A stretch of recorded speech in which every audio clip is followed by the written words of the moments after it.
Bonjour. J'ai déjà parlé que je demandais à Dieu de me pardonner.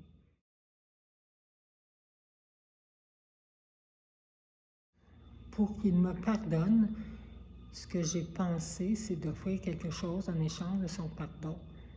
Et ce que j'ai pensé que j'avais de plus précieux, c'était ma vie. Alors, j'étais dans mon appartement et puis j'étais debout et j'ai dit à Dieu, viens prendre ma vie. Alors, en échange de ton pardon, j'étais debout, j'attendais et je me disais, je vais faire une crise de cœur, je vais tomber. Mais non, pendant que j'attendais, j'ai entendu une voix qui me dit, quelqu'un l'a fait à ta place. Je n'ai pas compris sur le coup. Je me suis posé la question, mais voyons, qui a fait ça, a donné sa vie, qui est mort à ma place. Et c'est là que j'ai compris que Jésus qu'on disait depuis que j'étais jeune, qui nous avait sauvés, et effectivement, il m'a sauvé de la mort, parce que moi, je voulais donner ma vie. Et puis, pour moi, Jésus, à ce moment-là, est devenu la personne la plus importante de ma vie. Le lendemain ou le surlendemain, je m'en vais au centre d'achat, puis il y avait une table avec les Nouveaux Testaments, bon. Et je m'arrête à la table, puis je dis, « Hey, wow, vous autres, vous aimez Jésus? Moi, Jésus m'a sauvé la vie hier ou avant-hier. » Puis là, je leur parle de Jésus, ils me parlent de Jésus, ils disent, « Oui, on t'invite à notre église. Tu peux venir, il nous donne la carte, il nous donne un Nouveau Testament, puis là, je lis ça chez moi. Là, le samedi, je vais à leur assemblée, puis wow, Jésus, écoute, c'était extraordinaire. Fait que j'allais là à tous les samedis, à leur assemblée, entendre parler de Jésus avec un preacher qui était tellement convaincant, qui était de feu. C'était extraordinaire. Puis, à un moment donné, je vais au centre d'achat, au Super C, justement, puis je rencontre des religieuses habillées, tu sais, avec le voile et tout. Fait que je vais les voir, puis je dis, vous autres, vous avez donné votre vie à Jésus, c'est donc extraordinaire. Moi aussi, ma vie sera recommencée, c'est sûr que je redonnerai ma vie à Jésus.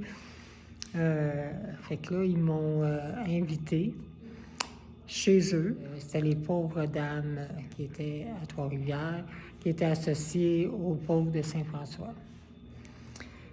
Donc, j'ai été là régulièrement, j'allais les voir, j'ai trouvé très gentilles, c'était très intéressant de parler avec elles. Puis, à un moment donné, ils me disent, « Daniel, faut que tu fasses un choix, là. » Parce que je leur disais, moi, que samedi soir, j'allais fêter Jésus dans une assemblée. Là, les religieuses m'ont dit, il faut que tu fasses un choix. Tu ne peux pas être dans l'Église protestante et dans l'Église catholique. Je dis, voyons, pourquoi pas? Mais oui, moi, je trouve ça correct. Ils ont dit, non, il faut que tu fasses un choix. Fait que là, je m'en vais chez nous, je pense à ça, je demande à Jésus, je demande à Dieu, c'est quoi je vais choisir? Fait que là, j'ai dit, j'attends un signe, Seigneur. Je te demande un signe parce que moi, je ne sais pas. Je ne peux pas choisir. Impossible. Donc, le samedi soir, je vais à l'Assemblée chrétienne. Extraordinaire. Jésus, les louanges, les bras dans les airs. Écoute, je pleurais. C'était extraordinaire comment que je chantais la présence de Jésus. Le dimanche matin, je leur ai dit aux sœurs que j'étais pour y aller, je vais à une messe. Mon Dieu Seigneur, c'était mort. Des personnes âgées, le prêtre qui était en avant était très âgé, il avait de la misère à parler. Je disais, oh mon Dieu, mais qu'est-ce que c'est ça? Fait que je me suis retrouvée dans une messe que je chantais pas. Vraiment, Jésus était là. Fait que moi, dans ma tête, je me disais, c'était hier, là, samedi, là, dans l'assemblée avec le preacher. Puis là, je chantais la présence de Jésus. Mais là, je la sens pas. Fait que tout le long de la messe, je trouvais ça plate. À l'Eucharistie, je me lève, je m'en vais communier. Je prends la communion, je mets dans ma bouche, je m'en vais à ma place. Oh, c'est là. Là, il est arrivé quelque chose. Les larmes coulaient. Je sentais l'amour comme ça se peut pas, là. J'étais pas capable de contenir cet amour-là qui était en moi. C'est pour ça que je pleurais.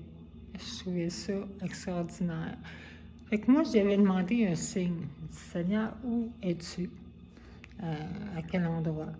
J'avais demandé un signe, puis j'ai l'impression qu'il m'a fait ce signe-là dans l'Église catholique. Mais j'ai dit, oh mon Dieu, mais c'est plate, il faut changer ça, il faut mettre ça plus vivant. Bon, ça, à cette époque-là, c'est ça que je me suis dit. Puis là, j'ai été voir les sœurs, les religieuses, puis je leur ai dit, oui, vous avez raison. Puis là, je leur ai conté ce que j'ai ressenti à l'Eucharistie. Quand j'ai pris l'hostie, j'ai ressenti vraiment Jésus présent, son amour présent dans l'hostie.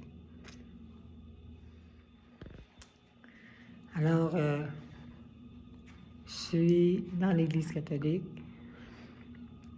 puis j'ai connu Jésus qui est mort pour moi.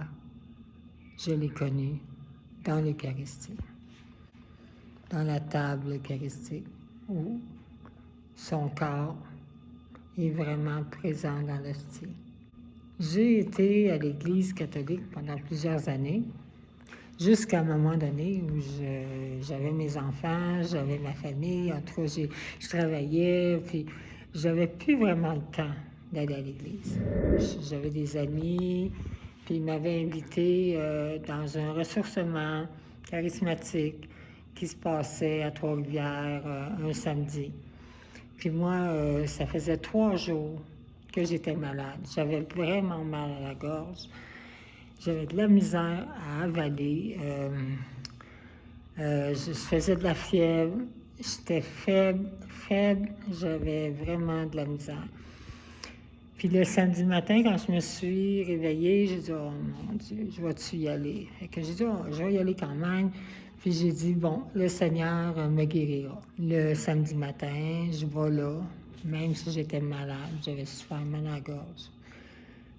Je vois mes amis qui étaient assises en avant, puis je dis, oh non, moi, écoute, je vais m'asseoir en arrière, je file pas bien, je sais pas si je vais rester toute la journée. Je suis venue, mais je sais pas. Fait que j'ai été m'asseoir en arrière. Il y a le prêtre qui est là, il dit, on va commencer avec la messe, donc la messe commence. Moi, je me lève pas, je reste assis tout le temps, parce que j'ai mal au cœur, je suis pas bien, je suis faible. Je fais vraiment pas bien. Donc, je reste assis tout le temps de la messe. Quand c'est le temps d'aller communier, je laisse les gens aller communier. Là, quand il reste juste 2, 3 personnes, là, je me lève, j'y vais, puis je reçois la communion. Je mets l'hostie dans ma bouche, puis je m'en vais m'asseoir à ma place. Fait que pendant que l'hostie descend dans ma gorge, je sens comme si j'avais pris une pastille qui gèle. Ici, au Québec, on achète des fois, ça s'appelle Cépacol. Ça fait comme un effet de geler la gorge. C'est ça que je ressentais quand j'ai pris l'hostie. Fait que là, je m'en vais m'asseoir à ma place. Je suis assis. Là, il y a quelqu'un qui parle tout fort dans l'assemblée, qui dit « Le Seigneur vient de visiter quelqu'un dans sa gorge à l'Eucharistie. » Parce que là, je ne ressentais plus la fatigue, je ne ressentais plus la fièvre, je ne ressentais plus le mal de gorge. Tout était parti. Fait que je me dis « Wow, c'est qui cette personne-là? » Fait qu'après la messe, j'ai été la voir, on me l'a présentée, elle s'appelle Marthe. Je vais la voir, c'est extraordinaire. Elle dit, oui, j'ai ressenti quelque chose dans ma gorge, puis je l'ai dit. Wow! Fait que j'ai resté là toute la journée, guérie, tout allait bien, j'étais en forme. Puis là, le lendemain, c'est le dimanche. Parce que là, c'était le samedi toute la journée, là, cette journée charismatique-là. Donc, le lendemain, le dimanche, j'avais une catéchèse avec des enfants et des parents. Parce que moi, dans ce temps-là, mon travail, c'était de préparer les enfants pour leur première communion. Donc, fait que là, j'arrive, je leur parle. Moi, c'était important de leur parler de ça. Là, je leur ai dit tout ce qui m'est arrivé, comment j'étais malade, et à l'Eucharistie, j'ai été guérie avec l'hostie. Là, j'expliquais tous les symptômes que j'avais. Et il y avait, parmi les parents qui étaient là, il y avait un parent, elle dit, moi, je suis médecin. Moi, je ne savais même pas, là. Elle dit, moi, je suis médecin. Puis, Daniel, tout ce que tu as dit, là, dans les symptômes, là, c'est un streptocoque.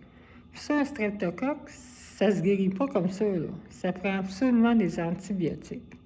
Ça l'a comme consolidé ce que je venais de vivre, là. Fait que je me suis dit, Seigneur, il m'a vraiment guéri dans l'hostie. Fait que là, je disais aux enfants, je disais, Seigneur, il m'aime pas plus que vous autres, là. C'est pas parce qu'il m'aime plus qu'il m'a guéri. C'est que moi, je vous préparais pour la première communion, j'allais plus à la messe. Pourtant, j'avais déjà senti, hein, mais ça faisait plusieurs années. Ça faisait plusieurs années. Là. On oublie facilement les humains. C'est parce que le Seigneur voulait me rappeler qu'il était vraiment présent dans l'Eucharistie. Moi, il m'a guéri pour me dire, écoute, là, tu prépares les enfants pour la première communion, donc ça serait peut-être important que tu prennes ça au sérieux. En conclusion, c'est sûr que je ne pouvais pas choisir entre l'Église protestante et l'Église catholique. J'aurais sûrement choisi l'Église protestante à cause de son dynamisme. Mais non, j'ai choisi l'Église catholique parce que c'est le Seigneur qui m'a fait ces signes-là. Puis il a continué à m'en faire. C'est vraiment, il est présent. C'est important. Il est présent dans l'Eucharistie, il est présent dans l'hostie. Demandez au Seigneur de vous montrer à quel point il est présent dans l'hostie. Je suis vraiment fière d'être dans l'Église catholique. C'est l'Église des apôtres, c'est les premiers apôtres. L'Église protestante, bon, elle s'est détachée. Mais on est des humains dans l'Église. C'est sûr que Christ m'avait déjà dit, l'Église est sainte et apostolique. Donc, c'est le Christ qu'on suit, c'est Jésus. Quand l'hostie se transforme en chair, c'est toujours le même type de sang. Vous pouvez aller voir les différentes vidéos sur les miracles eucharistiques. Je suis pas une spécialiste des miracles eucharistiques. Il y a Cardos Acutis qui a fait cette recherche-là. Il y en a d'autres aussi que vous pouvez trouver sur Internet. Ça serait très important que vous alliez voir ça. C'est quelque chose de vrai, de véridique, de prouvé, de prouvable. Donc, quand l'Église reconnaît quelque chose, un miracle, il y a toujours beaucoup de recherches. Donc, je vous invite à aller voir. Puis, vérifiez par vous-même aussi. Allez à l'Eucharistie, allez voir un prêtre, allez voir à l'Église catholique. Puis demandez surtout à Dieu de vous faire un signe concret. Puis je suis certaine que dans son amour, il va vous aider dans votre recherche.